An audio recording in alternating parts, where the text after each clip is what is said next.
Well, good evening. Good evening.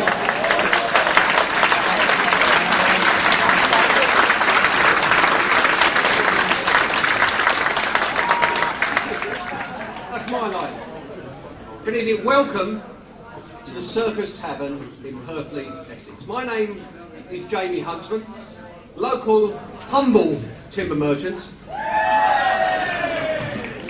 Not so humble anymore. And county councillor. Now, as someone who grew up in Barking, not far up the A13 from here, this venue was somewhere we used to come for entertainment and jollity. In fact, I often fancied treading the boards here myself. Well, tonight, ladies and gentlemen, I've made it.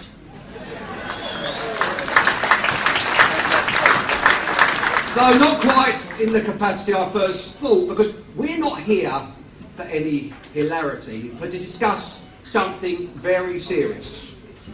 It's the biggest decision our generation will make that will decide our future as a country and what we leave behind for our successors. We're here for the Say No to the EU tour.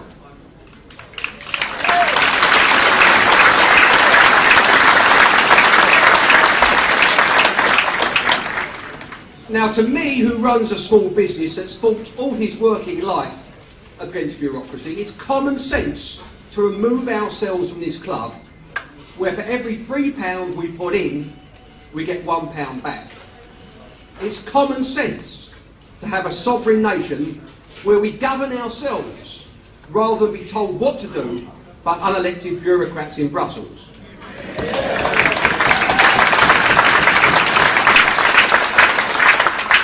And perhaps most pertinent with recent events, it's common sense to be able to control our own borders.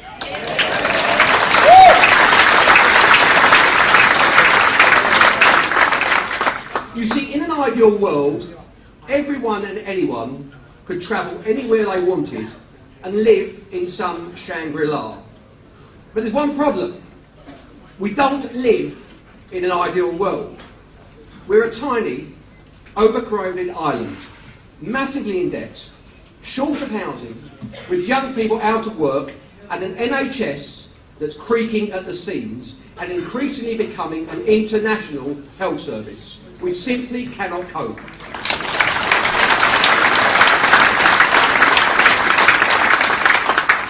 Now, small-scale managed immigration has always been sustainable as migrants integrate and assimilate into communities over time. Indeed, I'm the grandson of genuine refugee immigrants to the East End of London. But the numbers we are now seeing are so vast and seemingly never-ending that unless we take back control of our borders by leaving the EU, the whole fabric that keeps our society together is likely to be torn apart.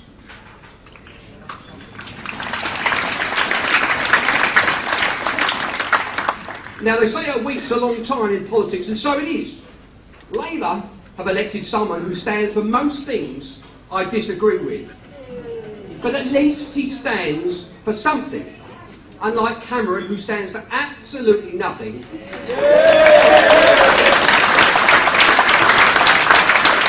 Nothing except getting the sons of his privileged friends into Westminster. Now, later on, we'll be hearing from our man, the man that made me get out my very comfortable reclining leather armchair and do something. He's a man that connects with millions.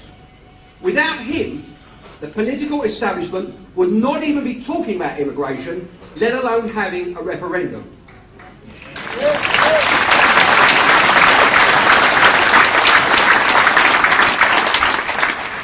Now, this man, in my view, single-handedly changed the course of political history with his drive and determination. And of course, this man is Nigel Farage.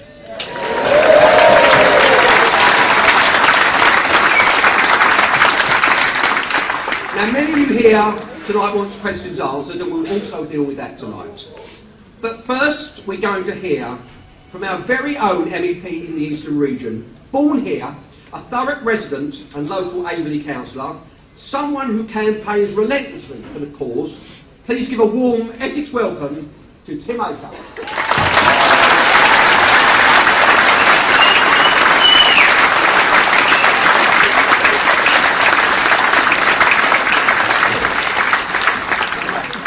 Good evening, everyone.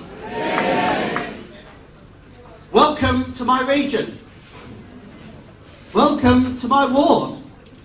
Welcome to my home. This is Thurrock. This is the place where we sent up a little earthquake back in May because 800 votes differently, I wouldn't be an MEP anymore. Not the year I'd been an MEP. And it was funny because when I lost to Jackie, she said to me, "Oh, Tim, you took me to hell and back." I said, "Jackie, that was after 5 months. Give me 5 years and see what happens."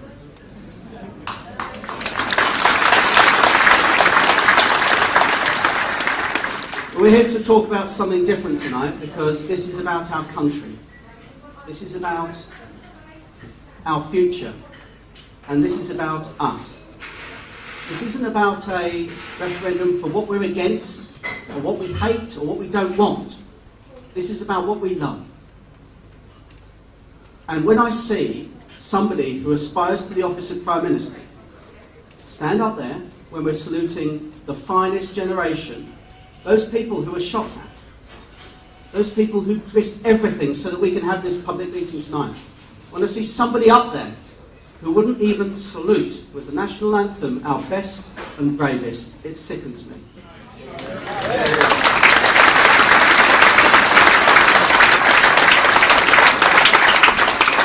This is about our future, and I'm looking towards our future. It was interesting today, I wasn't planning to go to Brussels this week, but there was the vote on the Syrian refugees and whether they should be allocated across the European Union from Hungary, Italy and Greece.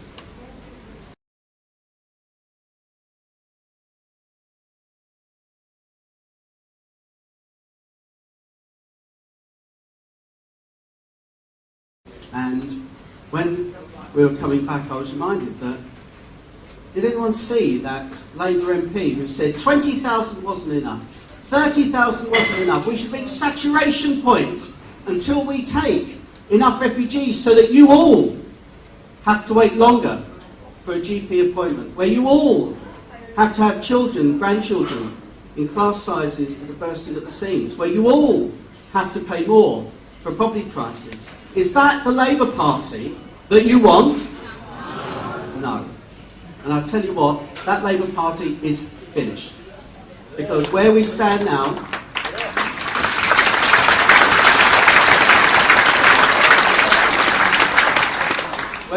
is somewhere that's a Labour council that in a few months won't be a Labour council, but that's more work for me and my fellow councillors, and we're looking forward to it. But let's look wider than that, because we've got to reach out. We have a referendum where we want to leave this European Union. Don't we want to leave? Yes! I don't think Jackie Doyle Price heard you in Purpley. Do you want to leave? Yes! Oh, I think Polly heard you in Tooting. Where she is. But there is something, we've got to reach out, because I see nothing but crisis. And there is something that angered me more than all of this talk from, or not talk from Jeremy Corbyn about the national anthem and so on. It's all these banners that say refugees welcome, refugees welcome, refugees welcome.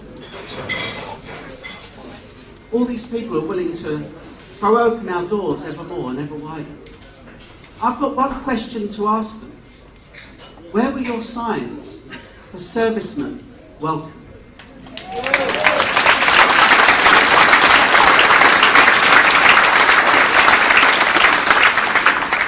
Where were your signs for pensioners welcome? People who go week after week without seeing someone. That finest generation. Where was your sign then?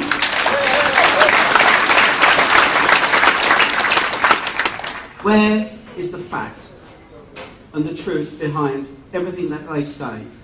The fact that they want people who are elected. I'm elected. I serve you. And if I was in the private sector and I worked for you, and I say, well, I'm not going to work for you, I'm going to do stuff for that person over there, you'd fire me, wouldn't you? So why have we got people who are willing to say, throw open our doors, throw open everything? We've got 6,500 people people with hopes, aspirations, dreams and wants in their life. 6,500 people waiting for council accommodation in Thurrock. What right does anyone, I don't care whatever rosette, what right do they have to say that they should wait so that people who threw their passport into the Mediterranean should come over here and get a house before they do? What right is that?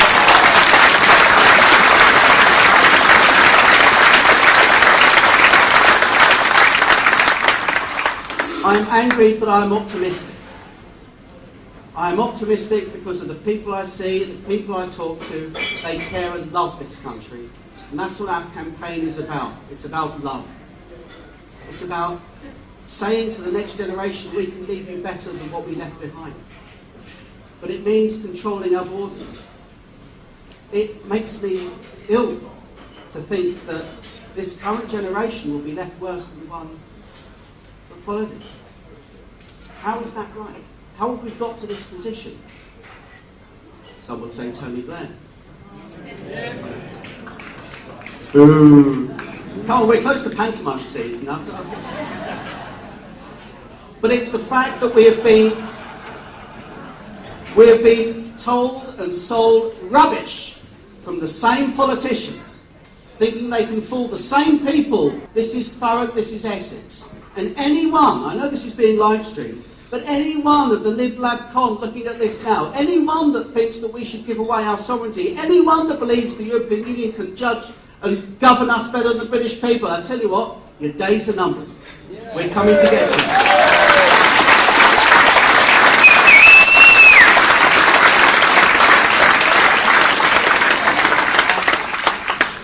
But there is a reason we are where we are.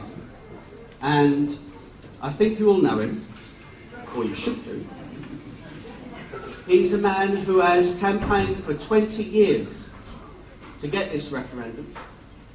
He has been the one that they all called names. They all said he was wrong. They all said he was far out to the fringes, and yet he is the only one that can pack balls like this. He's the only one that can reach out and get people who voted Labour, people who voted in the referendum in 75, people that the other politicians cannot get to.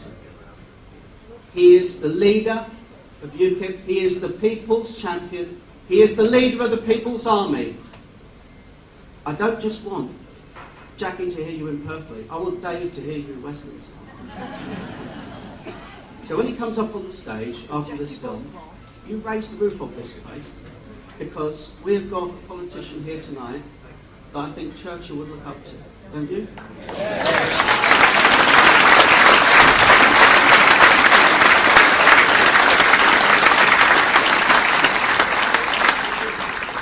Right, you've heard enough of me. Enjoy the film and give Nigel Farage a great ovation when he enters. Time to launch legislation that includes an in-out referendum. I don't think an in-out referendum is the answer. We're not having a referendum on in or out of the European Union. I think the idea of an in-out referendum is wrong. I don't support holding a referendum that is not our policy, nor do I think leaving is the right answer. We will give the British people a referendum.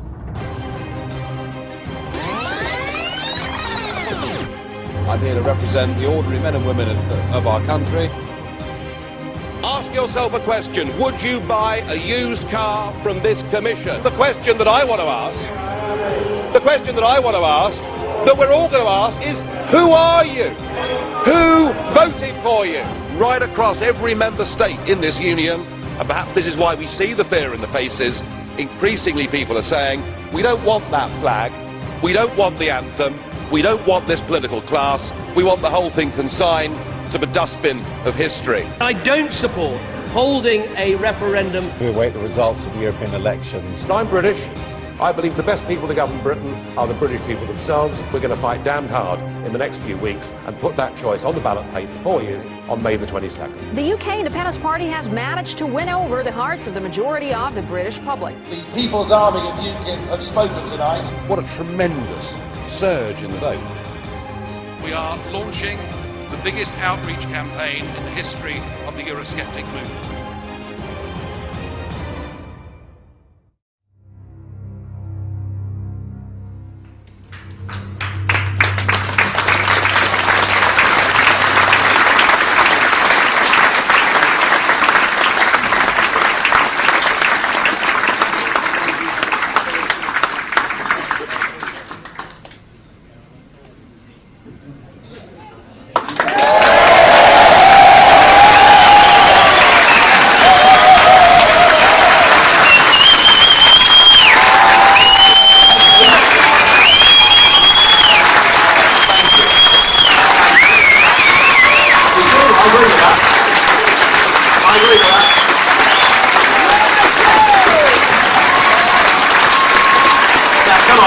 I'll get all tired and terrible.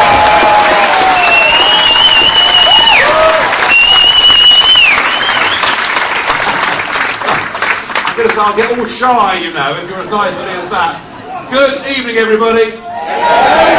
It's great to be back in Thurrock. I was here just before the last election. We've made massive strides in Thurrock, in Essex, in England, Wales, Scotland and Northern Ireland, and I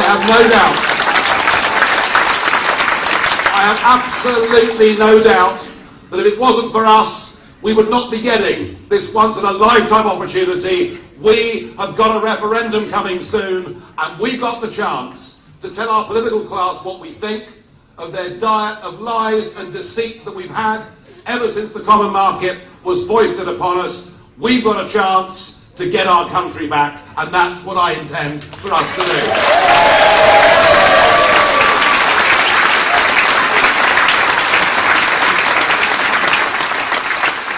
And those of you in this room over the age of 57, remember the referendum that we had 40 years ago. It was called, well, some people got it wrong, I know that. That's right, somebody called out, it was called the common market, wasn't it? We were told that, you know, in no way would it threaten our independence, in no way could our parliament or our courts ever be overruled, and it turned out within a few short years that was nothing more than a damn lie. And where we are today is we are members of a political union, a union whose laws are supreme over our parliament, a union within which there are now two courts that can overrule our Supreme Court, a union that now makes 75% of the laws of our country, a union that costs us a membership fee of £55 million a day, and a union run predominantly by a bunch of political failures in Brussels who we can't vote for and we can't remove, as I've enjoyed telling them on many times over the last few years.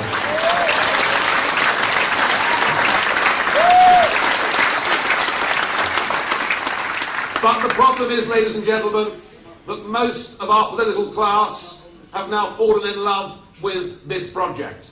And that is because most of our political class are not men and women who've come through building a small business, come through the ranks of the army, set up a charity. What I'm really saying is that most of our politicians have actually never had a proper job in their lives. And they love Europe. They love Europe. They think the European Union is wonderful. You know, if they lose their job as an MP, well, don't worry, old son. You can always become an MEP. And if you're a failure on an epic scale,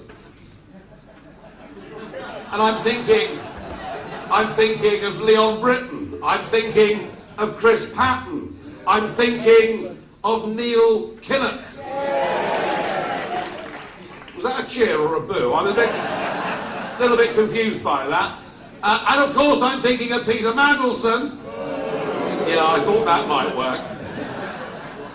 And what happens? They go off and become European commissioners on fantastic salaries and pensions that you can't get anywhere else in the world. So our political class love the European Union. By supporting the European Union, it means they will have a job of some kind until they retire. And the same is true of our big businesses, or the multinational businesses. They love the European Union because they've now got a method where they can shape the laws, where they can own the politicians, and they can set up a marketplace where fewer big companies dominate everything, and where life for the man or woman running a small or medium-sized business becomes complete and utter misery as they're showered with paperwork, red tape and regulation.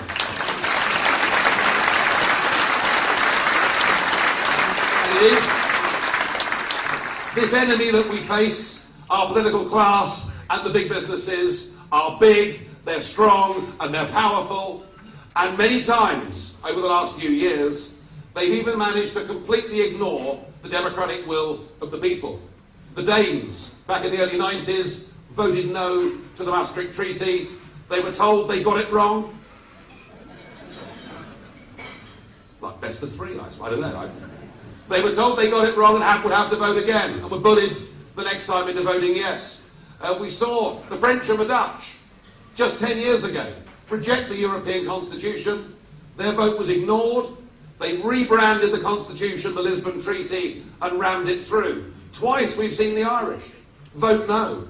They voted no to the Nice Treaty, they voted no to the Lisbon Treaty, and on both occasions they were forced to vote again. There is nothing democratic about this project. Actually, there is a fanaticism in Brussels. They are determined to build a United States of Europe, whether the peoples of Europe want it or not.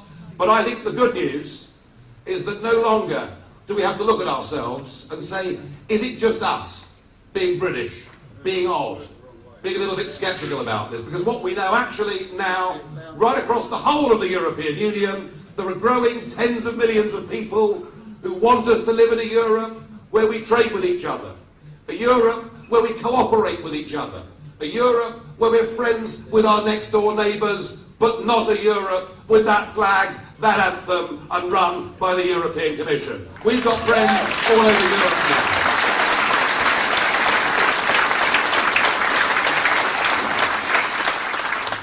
And on my side of the argument, on our side of the argument, those in politics that will argue that yes, the best people to govern Britain are the British people themselves, that yes, it's ridiculous to pay £55 million a day to a club whose accounts have not been signed off for the last 19 years in a row. It's not difficult to find British politicians who at some point in time will be critical of the European project. But the problem is that one by one they tend to get bought off. They tend to get bullied from following their conscience into doing what their party wants them to do. And that is why, we have launched this tour. And my first meeting was in Margate last week, and I was in Belfast on Monday, and I'm here in Thurrock today, and I'm going to be on the road every single week until this referendum happens, because it seems to me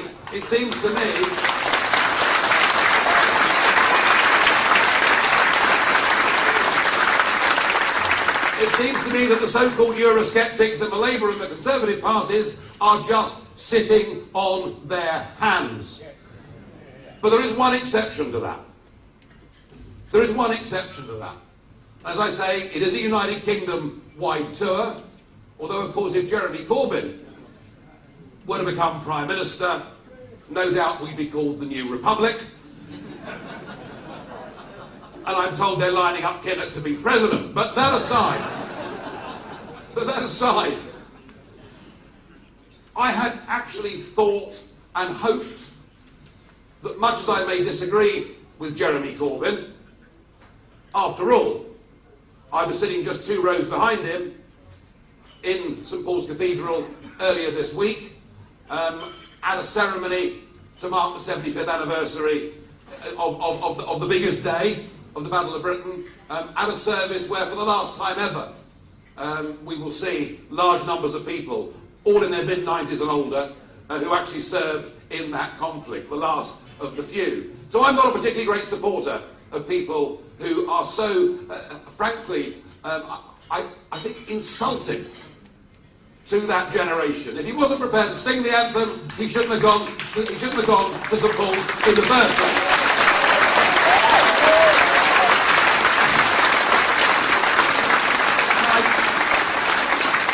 And I don't particularly think we should hand the Falklands to Argentina either. And I don't think we should become like Costa Rica and abolish our army. And I don't think that Adams and McGuinness and the others in the 1980s were honourable, noble people. No, actually, I think they were accessories to murder.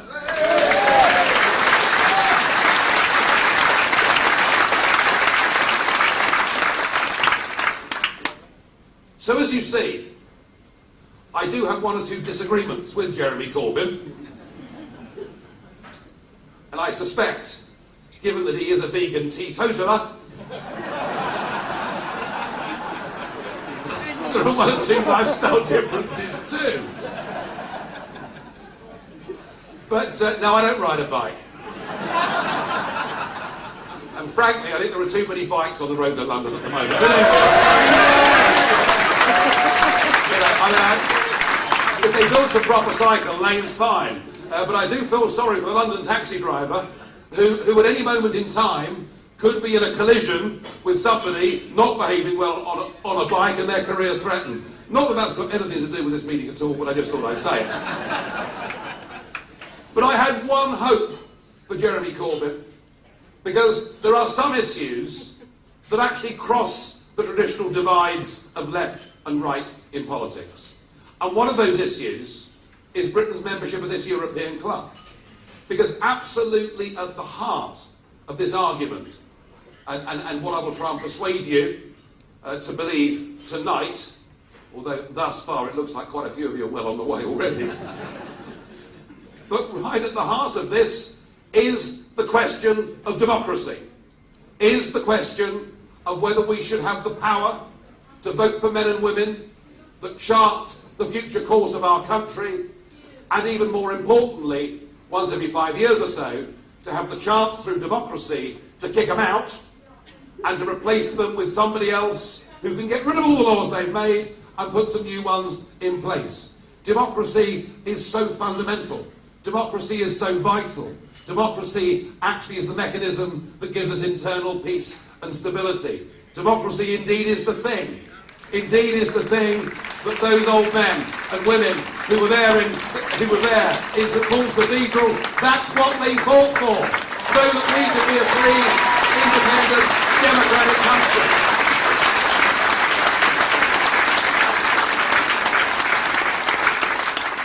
And that issue of whether we should govern ourselves is not a right-wing issue, or a centre issue, or a left-wing issue. It is an absolutely fundamental issue of whether we wish to be a nation or not. And that is why, historically, over the 40 years and more that this great European debate has gone on, there have been many giant figures on the left of politics who've made very similar arguments to some of the ones that I'm going to make this evening. I'm thinking of Tony Benn. I'm thinking of Michael Foot, both vehement opponents of us being part of this European club on the basis that we should run our own country. And Mr. Corbyn, I thought the redeeming fact about Mr. Corbyn is that Benn and Foot were his political heroes. And he himself said that he voted no back in 1975.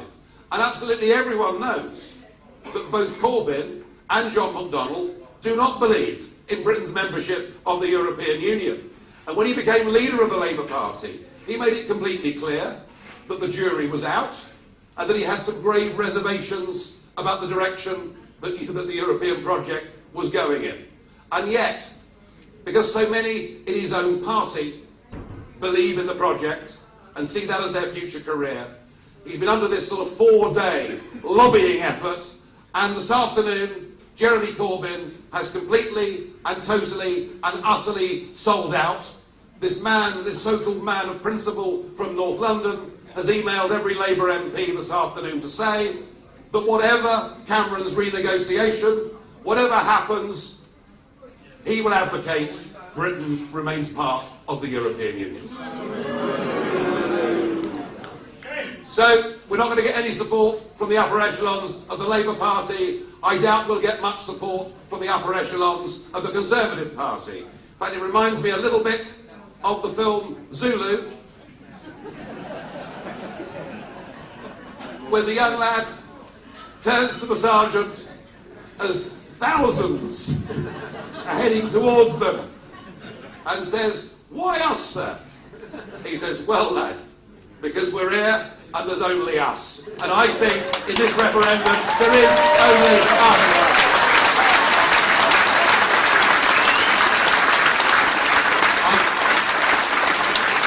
I hope I'm wrong. I hope I'm wrong. I hope loads of Labour MPs realise that actually this is bad for our country and bad for working people. I hope that lots of Conservatives wake up to what Cameron is doing, because actually there is no real renegotiation. It's basically a con job, just as Wilson did to the country back in 1975. Nothing fundamental is being renegotiated. He's not even attempting to change the treaties. He's not even attempting to change the fact that European law is supreme over British law. He's fiddling around, saying he wants to pay migrants fewer benefits and perhaps get back one or two pieces of employment legislation. The thing is a fudge, and I hope there are Conservative MPs and Conservative councillors and supporters, along with Labour, who are honest enough to see that, and I hope they come and join with us jointly on these platforms.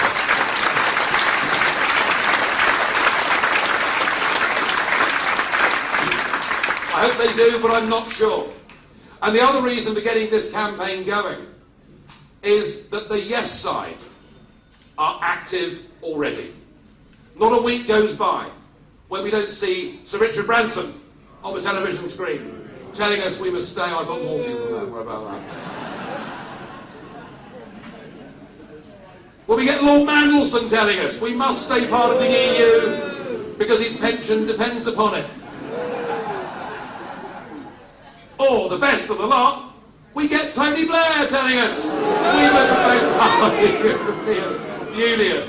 But the point is they're out there and they're active. And apart from us, nobody's out there and active. So this referendum is now framed, I think, in very simple terms. This is the people versus the politicians, and we've got to mobilise a real people's army.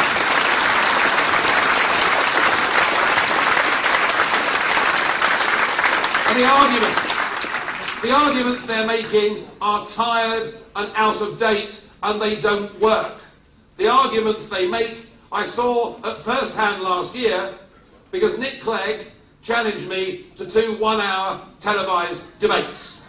I never ever thought I'd say that I think Nick has done more for me in politics than absolutely anybody. But there was a moment in that debate that I think made me understand the type of people that now run this country. Not Nick anymore, but you know the general point I'm making. We were talking about trade. And Nick says, if we're not in the European Union, they won't buy our widgets. Millions of people will lose their jobs. You know, we'll finish up living in caves or something like that. As if we must be part of a political union to buy and sell goods from each other. Well, I think I made the argument against that, which is plain and simple. We're not living in the 1960s anymore.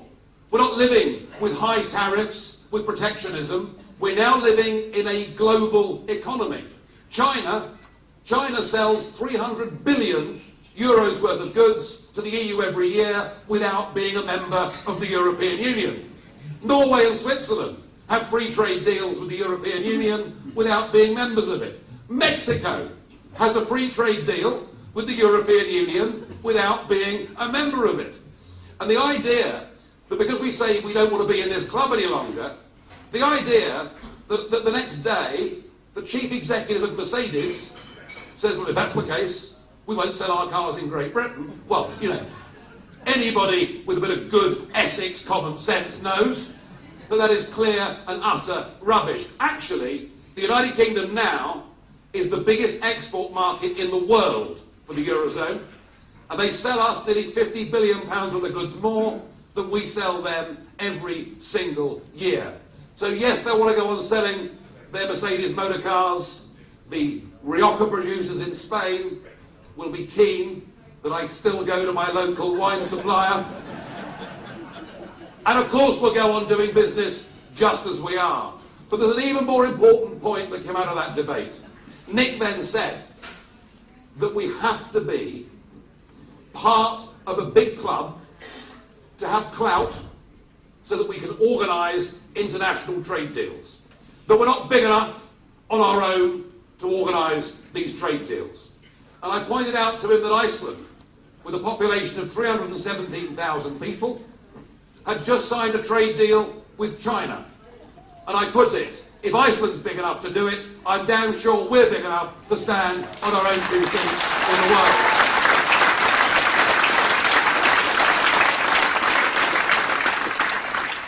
And it was at that point that I realised what the mindset of these people really is. Because I turned to Nick, and he kept staring ahead. He didn't turn to me at all in the 2 hours. Wasn't very friendly at the end of it either, but anyway. You know, I'm not on the Christmas cards list, mind you. I don't get many Christmas cards from politicians anyway. I don't want them. It doesn't matter. But I turned to Nick and I said, you just don't think we're good enough, do you? And I saw him wince a little bit. And ladies and gentlemen, that is now what I fully believe. As somebody who, after a career in business, has now been in elected politics for 16 years, I think that our political class have lost their self-confidence in this country, in its people. They seem to buy the argument that we're part of an inexorable decline and that we have to give away all these basic functions because it'll be done better for us at a European level. And I think one of the ways we win this referendum campaign, and one of the ways we get the young population voting for us in this campaign, is to stand up and say we are unashamedly patriotic, proud of who we are as a people, of where we come from, of what we want our children and grandchildren to inherit, and we believe in Britain, and we believe Britain is good.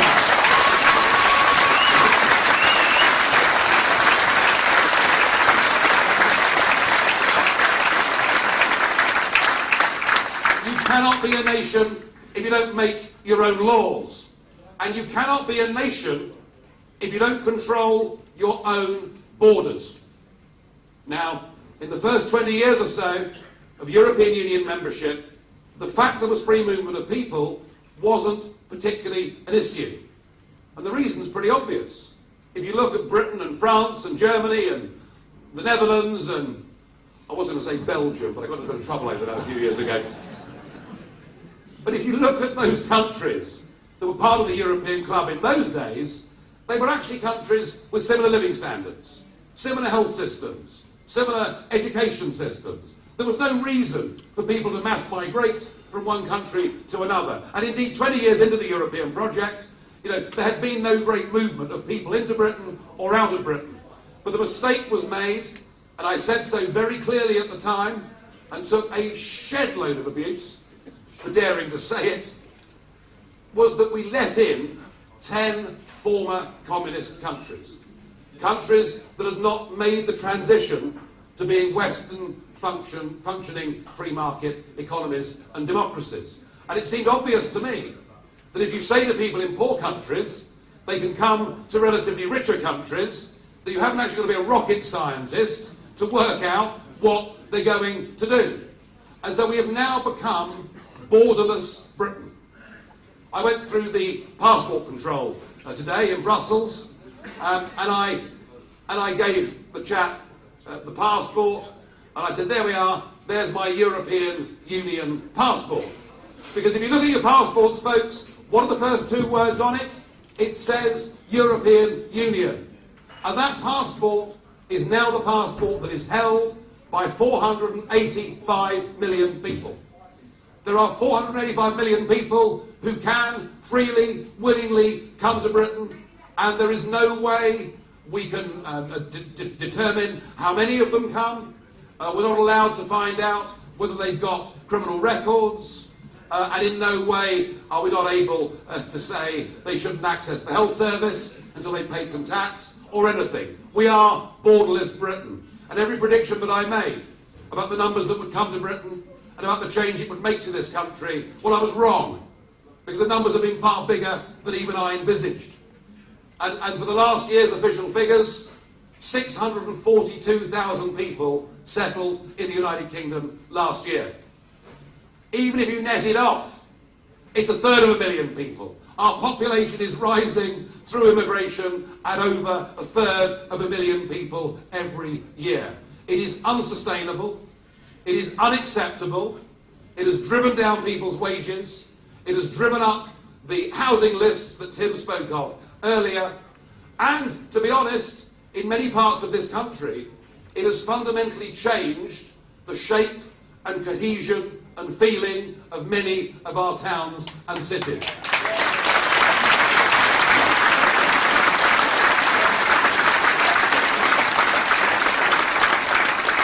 irony of this is, because we're part of this club, and because we have an open door to very poor countries like Romania, you know, but our minimum wage is 9 times higher than that in Romania.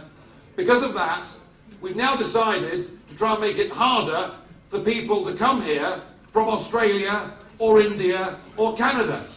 So we've turned our backs on skilled people from the Commonwealth, who in many cases are our own friends, cousins and direct relations, in favour of letting in absolutely anybody that comes from the European continent.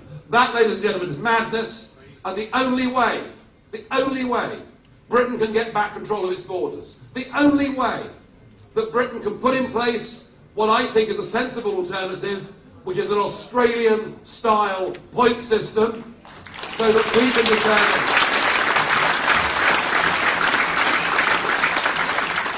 determine the quantity and the quality of who comes to our country. I mean, you know, the Aussies have got it right, haven't they? The Australians say, you've got a skill to bring to our country, you will add to our society, we're interested in having you. And by the way, you're going to have health checks, and you're going to have to bring health insurance. And the Australians say, if you've got a criminal record, you're not welcome, which is odd when you think about their history. But that's... And somehow we beat them in the Ashes, goodness knows how, but we did. But the only way we can get back a grip on our borders and to stop this massive annual inflow, which is damaging the life prospects of so many ordinary, decent British people, is to say no to the European Union in this referendum and take back control of our borders. And that is what we must do.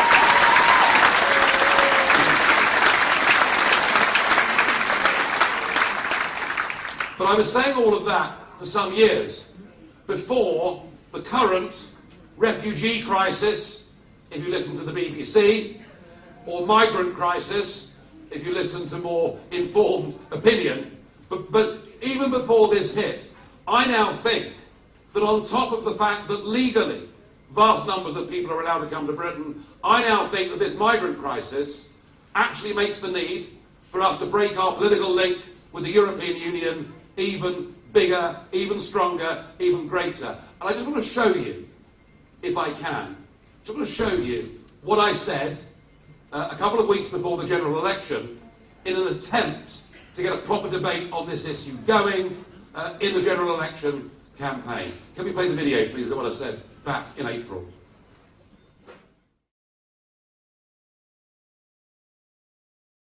4 years ago, I stood here and said that bombing Libya would be a huge mistake. But of course, the UK Parliament and this Parliament were desperate. There was a clamour to go to war. And so now we have a failed state of Libya, which is now a conduit being used for criminal trafficking gangs trying to bring people to Europe. We are guilty for this crisis. We are directly guilty for the drownings that are going on. I am not blind to the human suffering that we've caused in many of these countries. I would call on this Parliament, this Commission, to end the barriers to trade, to stop the fisheries policy, to ask the United Nations to get involved and to try and help. But the real question we face is, what are we to do? Are we to go down the Australian system in dealing with this crisis? And indeed, the Australian Premier, Tony Abbott, has offered us his advice and help. Australia faced this, and Australia not only have stopped the boats from coming, they've stopped people from drowning. But no, we're not interested in what the Australians have done. We have decided that we can deal with this on our own.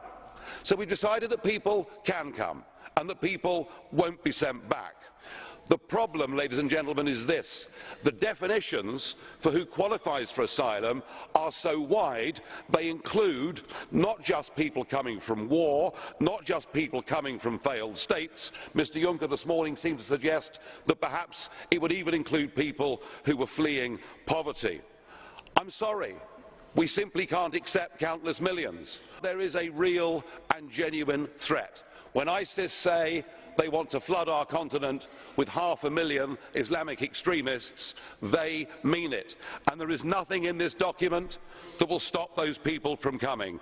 Indeed, I fear we face a direct threat to our civilization if we allow large numbers of people from that war-torn region into Europe. I promise my party will stand up to this impending disaster for all concerned.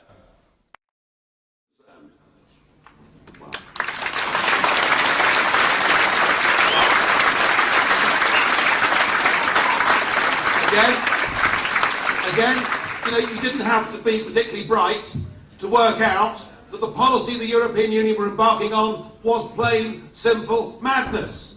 I said a week after that I thought it would lead to an exodus of biblical proportions, and that is now exactly what is happening. What the European Union has done is to put in train a policy that actually plays directly into the hands of the criminal traffickers, that is leading directly to those people drowning in the Mediterranean. And when Angela Merkel made the most ridiculous political mistake I've ever seen by saying, please come as many as you like, is it any wonder that the scenes we saw in Hungary were like a stampede? Europe and we should be able to define who genuine refugees are. But when the Slovakian Prime Minister says that 95% of those that are coming are economic migrants, I think he's probably nearer the mark than many of the news reports that we're expected to see and believe. And the problem is this. Yes, it's about numbers. The UNHCR estimate there are currently 59 million people displaced somewhere in the world. If Europe is saying yes to all of them, goodness knows what that means for Europe, but we are not exempted from it. Because as soon as somebody goes and settles in Germany and qualifies for German citizenship, they can then all come to the United Kingdom. So we are affected by what's about to be a population explosion in Europe. And Mr. Juncker says out that on top of that from next year, he's going to put into place a European migration policy for legal migration. And his predecessor, Mr. Barroso, said he thought the continent might need as many as 50 million people. This is complete and utter madness, the route they're going down, and I want us to cut that link. Because it isn't just about numbers, it isn't just about that.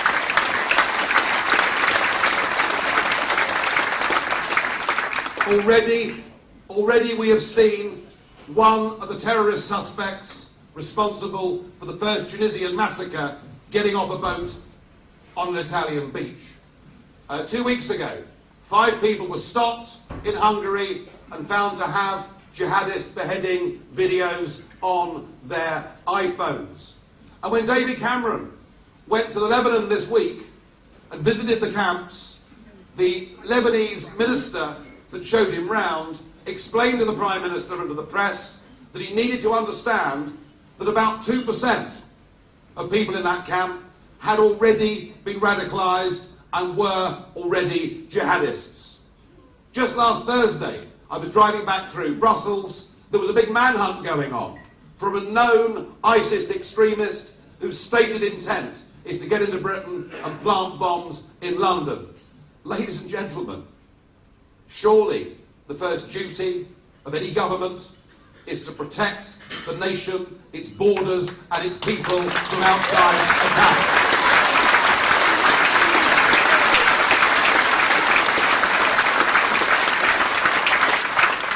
And only by getting back our self-government, only by getting back our national self-confidence, only by getting back that kind of spirit that the Australians have demonstrated time and time again, can we deal with this. Otherwise I fear that fracturing, fragmenting of our societies and communities that I talked about earlier will continue apace. But I fear more than anything that through our compassion we may well be imperiling our civilization. That is something that absolutely must be stopped. It is clear that the European Union has gone down the wrong route. It is clear we will not change their minds. Because once Mrs. Merkel decides which way the EU is going to go, that's the direction that it continues in. So it is time for us to say no to European Union. It is time for us to re-establish our role in the world as an independent, proud, self-governing, free-trading nation. We'll be friendly with our European neighbours, but we'll govern our own country, be proud of who we are, and stand on our own two feet. We want our country back!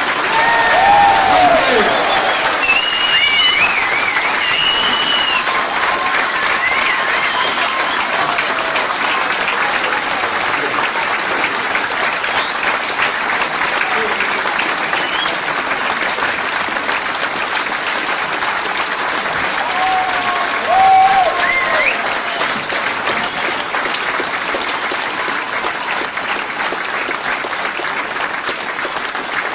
He's got it right, isn't he? We want our country back. Do you want your country back? Do you want your country back? Do you want your country back? We want our country back.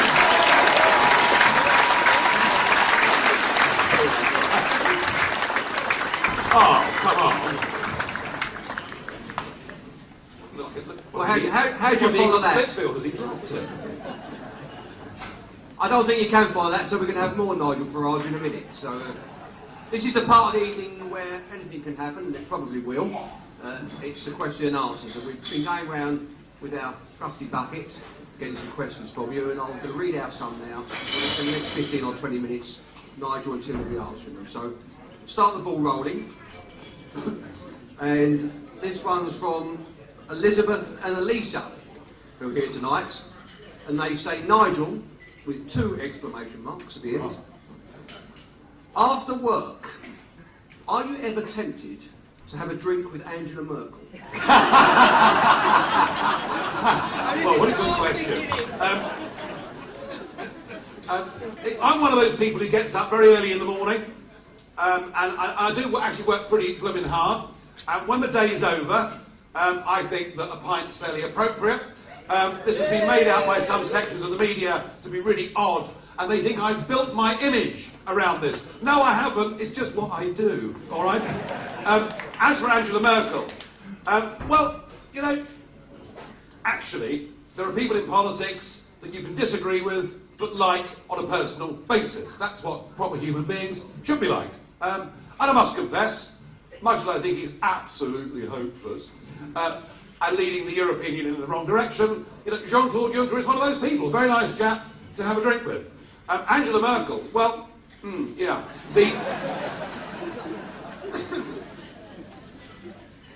I've no doubt she's highly effective and she's a very successful politician.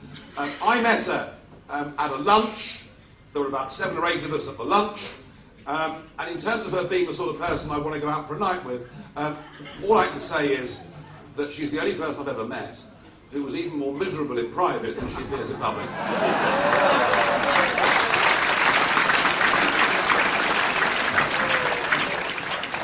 Right, we're staying with the Angela theme, but this is Angela from Tilbury. I think it's a different Angela.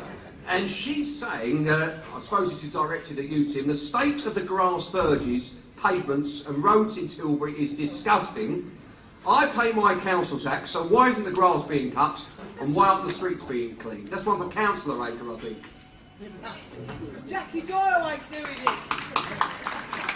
You know, I just think the question with that is, why are we sending so much to the European Union that we have to ask these questions?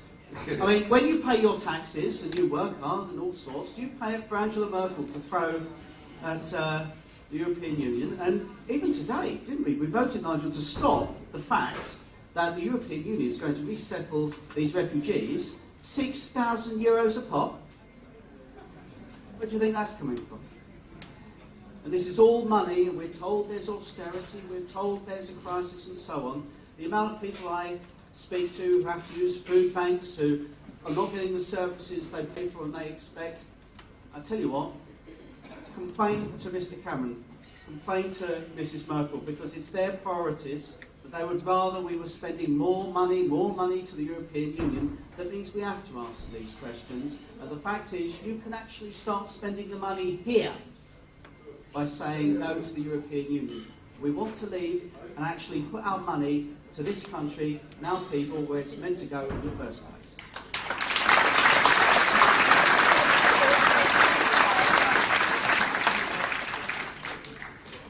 This is Debbie Hillis in Upminster. Why are measures not being taken to vet who is being accepted as a refugee? Well, Debbie, you're absolutely right. The 1951 Geneva Convention definition of a refugee is very clear. A refugee is an individual who is in direct fear of persecution because of their race, religion, class, political beliefs, orientation, whatever it may be. Perfectly clear, that is what a refugee is. So if one thinks about 1930s Germany, we didn't say anyone from Germany could come to Britain. We said that Jewish people or intellectuals who were out of favour with the regime could come to Britain. When Idi Amin, he was going pretty mad, wasn't he, in Uganda, and when Amin threatened to kill all of the Ugandan Asians, we didn't say the whole of Uganda can come, but we did say the Ugandan Asians can come, who incidentally, at the time we thought it was a massive influx of people. Now it looks like a pinprick, doesn't it, compared to the numbers that are coming to Britain, and who incidentally became, I think it's fair to say, about the most successful migrant group that's ever come to this country. So, the European Union's definition, as I said in that video, is that basically anyone that comes from a poor country or a country that's got problems, civil war, whatever it is, can stay. We need to go back to the original definition of what a refugee is, but I would suggest we need to add to that whatever vetting we can do to try to find out and weed out anybody that has been exposed or involved with jihadist extremism. That is our number one priority. Helping other people is fine, but guaranteeing our safety is even more important.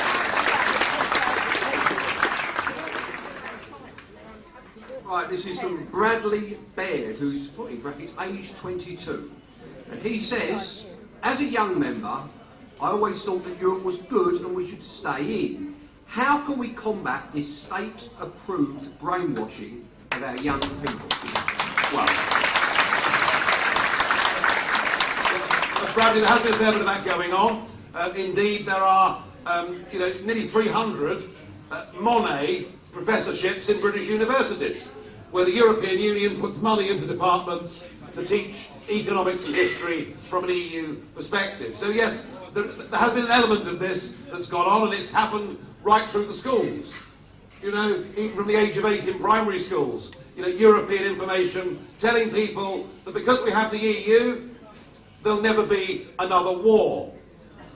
Clearly, totally ignoring the fact that it was the German recognition of Croatia in 1991 that sparked the breakup of Yugoslavia. But anyway, so there is a lot of that. Bradley, I would say this to you, that those that want us to stay in, and in many cases they are people with a very strong self-interest in that, they will argue that that is the safe thing to do, and that leaving is the risky thing to do.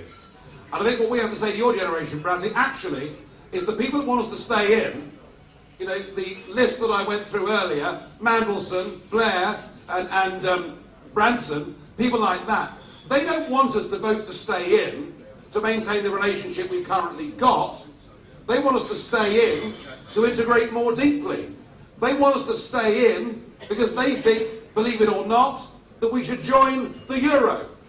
They want us to stay in because they agree with Angela Merkel that we need to become part of a European army. They want us to stay in because they think we should become part of a European migration policy, which, as I've set out tonight already, poses potentially a huge threat to us. We have got to prove that actually it is riskier to vote to stay in something that clearly isn't working, whether it's handling of the asylum crisis, whether it's its own currency, where Greece is bailed out every fortnight, and the North and South increasingly don't like each other, and a project in which, from country to country, we're seeing big political opposition. We've got to prove to you, Bradley, that by getting back our country, by getting back control of our borders, by getting back control of our finances, by getting back the ability to make our own trade deals in the world, we will be a better, safer, securer and more self-confident nation.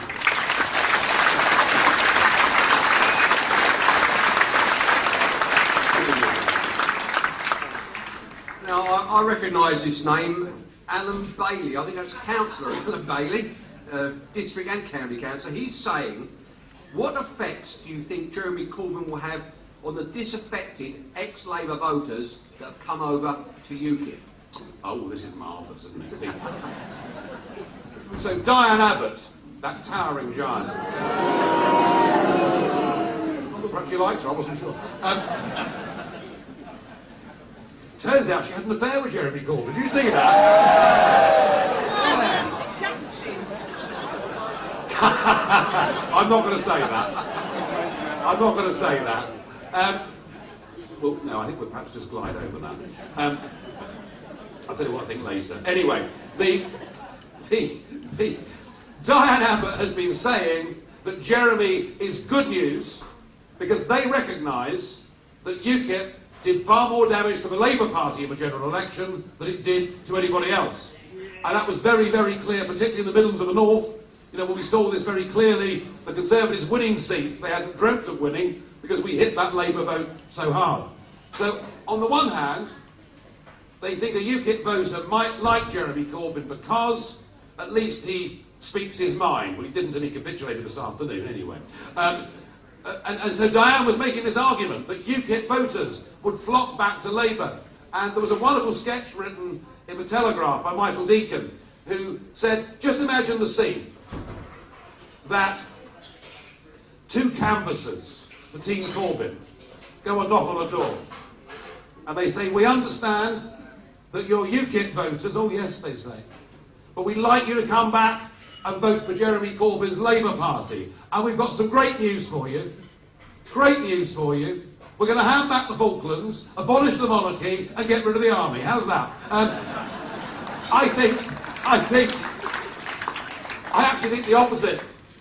I think on this key issue, and I talked a lot tonight about it, but this key issue of borderless Britain and the need to get back control over our borders and indeed our lives, on this issue, do you know, since I was criticised in the general election for talking about this too much, some people said.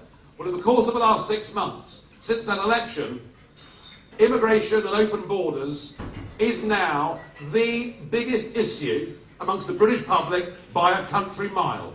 Over 50% of people say it's their number one concern, almost double the number that even put the health service at the top of their list. Jeremy Corbyn's attitude to immigration is truly astonishing. He believes that we're all citizens of the world and that, frankly, there should be no targets or limits of any kind. When Labour voters, hard-working Labour voters, who want their kids to get well-paid jobs, who want their kids to get houses, when they realise what Corbyn is really all about, far from Jeremy Corbyn being attractive to UKIP voters, I think a very large number of current Labour voters will come to UKIP.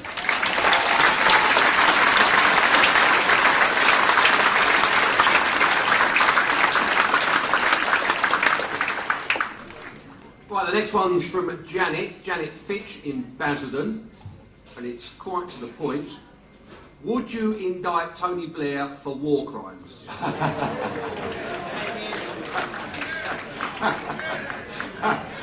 I'm not going to get involved in that one. I think what Blair did was wrong, but equally, I think what Cameron did was utterly stupid.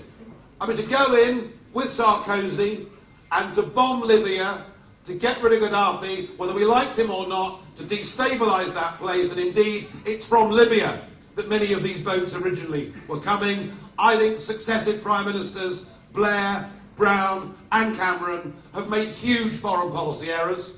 And indeed, remember that 2 years ago, Cameron wanted us to get involved in the Syrian war. Do you remember? Yep, he wanted us to arm the rebels. I'm just trying to follow this through now. So he wanted us to arm the rebels. And then it turned out that the rebels were ISIS. Oh, that's right. Now he wants us to bomb the rebels. And does that mean we now support Assad? Or, as George Osborne hinted, we're against Assad as well, so perhaps we're just going to bomb everybody? I'm not sure. It seems to me that Tony Blair's reputation for the history books is ruined, and that's good enough for me. But more important than that, I think that when a government makes a decision to go to war, that is just about the most serious decision that they can ever make. And I think successive governments have gone to war far too lightly without ever thinking through the long-term consequences. I believe in having strong armed forces, much stronger armed forces than we've currently got, but I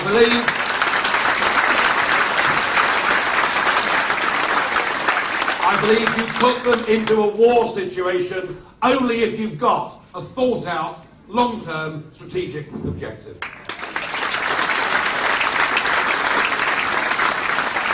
I think we've got time for a couple more questions. So this one's from Chris Windle. Foreign aid. Would you be in favour of keeping it if it was spent more wisely? Well, look, I think the fact that David Cameron said that his proudest achievement as Prime Minister is that we now spent more money than any other country in the Western world in foreign aid. At the same time, he reduced much of our armed forces to rubble, was absolutely disgraceful and wrong. Completely wrong. I think, and when you saw that on one of the years they were $1 billion short on their spending on foreign aid, so desperately had to spend it in the last month, and when you realise that much of it goes on projects that are questionable at best, and in many cases are an annual cheque that prop up regimes and countries and don't do any good. I think every one of us in this room believes there are times when we should provide humanitarian aid, after disasters or whatever it may be. I've got no problem in spending some of that budget on displaced people in the camps in Lebanon. I've got no problem with that.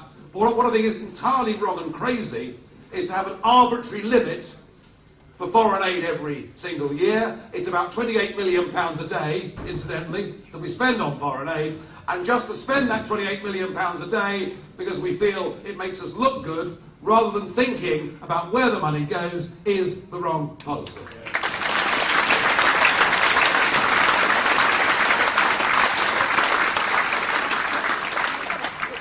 Right, we've got one from Kenneth Gulliford, who lives in Hutton, a very nice part of Brentwood. And he says 20,000 immigrants. Where will they live and who will pay? Ken, don't worry about the 20,000. Worry about the 640,000 who came last year. Worry about the net increase of 1/3 plus the fact that many new migrants are very young and are having proportionately many more children. So that 2 in 5 primary schools, next September, have a problem with class sizes and coping with the numbers. So let's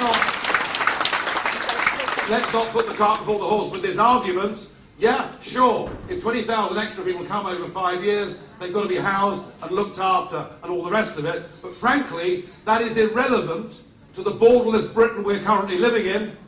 At some point in time, one of those countries like Greece is going to have an even deeper economic disaster than it's already had. And I have to say, if I was a young man living in southern Europe at the moment, I would leave and come to London. You can't blame people for wanting to better their lives, but you have to balance that against the job of a British government, which is to put the interest of its own people first.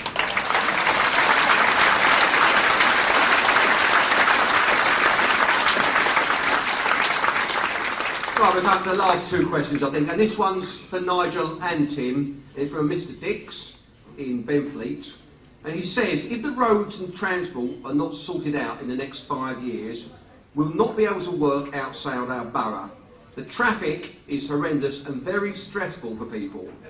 I would like the government to travel on the A127 at 6 a.m. to experience what it's like going on our lives.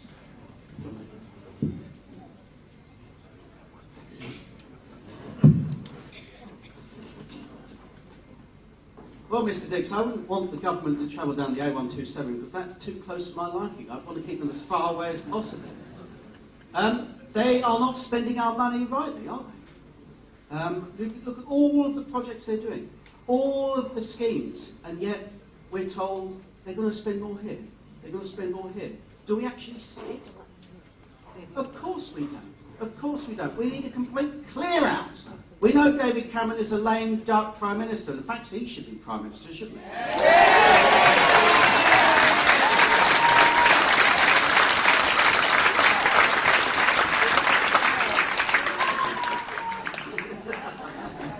I'm going to go frolicking for that later. But we just actually need more politicians in Westminster to spend our money better. People that haven't been in a situation where all these people that say, oh, refugees welcome. Well, we know most of them aren't refugees, don't we?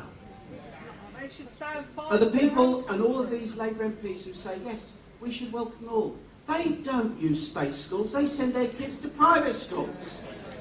They don't use the GP down the road, they use Bupa, they're private. And they certainly don't have to wait for council housing, do they? No. We're the ones that have had actually pay it, and Essex is actually the engine of this country. We're the ones giving them money which they are squandering up the wall. And I tell you what, when we vote to leave the European Union, that's it for this lot in Westminster. That's it. Because it sets in train something that they can't turn back. It's our own glorious revolution for the 21st century. And I tell you what, you ain't seen nothing yet.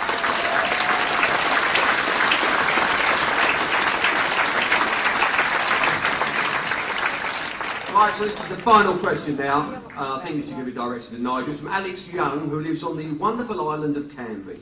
And he says, and this is a question I often ask myself, so why does it seem that the majority of migrants that come into Europe are young men?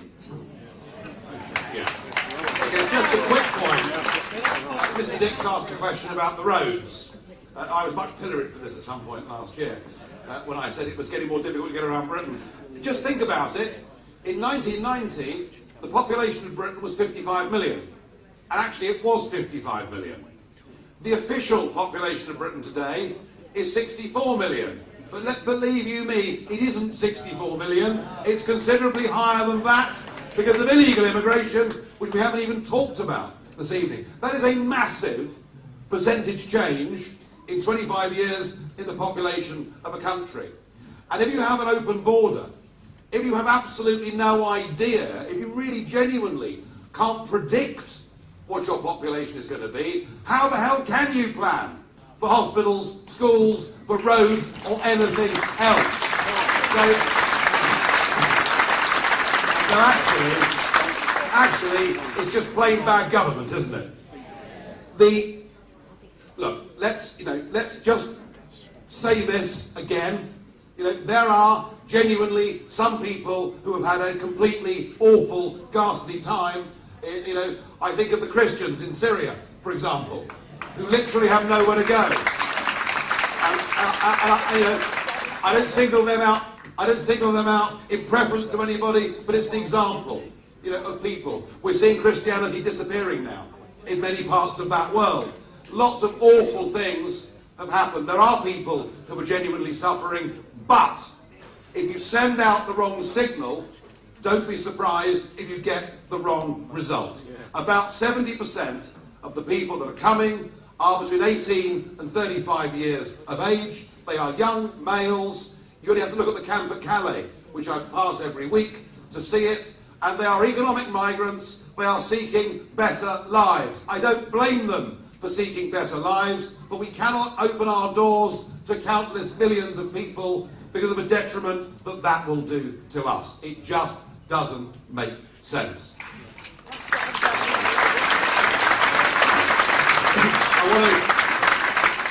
I want to thank our chairman Jamie. I want to thank my MEP colleague Tim. I want to thank all of you for coming along and packing out this arena tonight. And I want to say this to you.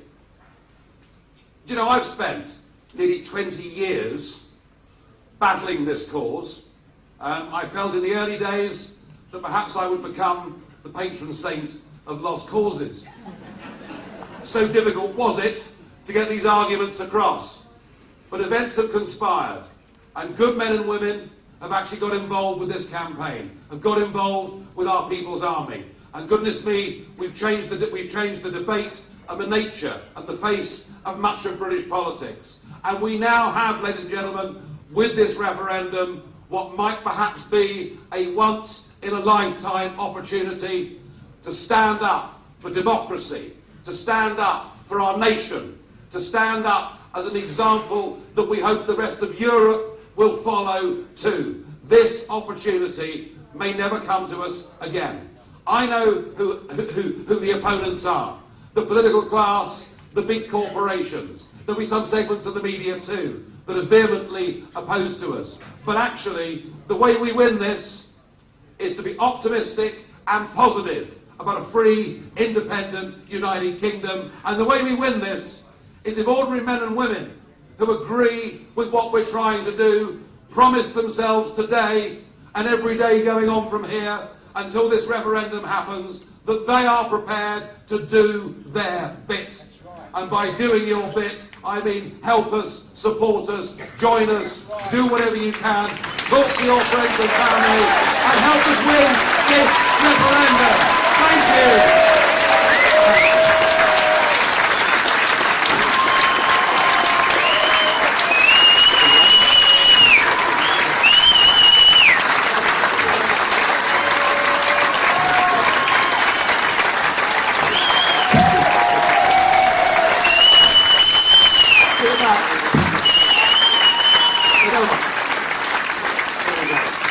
Quick last round. We want our country back.